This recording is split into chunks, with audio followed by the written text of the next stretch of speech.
My name is An and I'm studying Bachelor of Pharmacology and Toxicology at Griffith Uni. I actually started a degree back in Vietnam for 1.5 years, but I was really contemplating between staying and study abroad, and then I realized I might have more opportunities in Griffith, so I took the chance. They have so many modern facilities. I was very lucky to be able to go to different labs. I literally froze in shock. It's so amazing. And also the amount of support that I have here.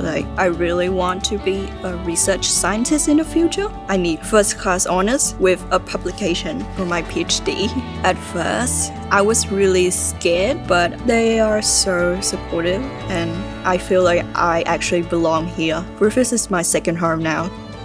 I made a lot of friends here. They're super friendly. We organize different kinds of events like multicultural event, game night event, trivia night. Even when I just walk out the door, I can see the beach, and I love swimming in the beach. Griffith helps me to believe more in myself and makes me go beyond my limits. It all happens here at Griffith.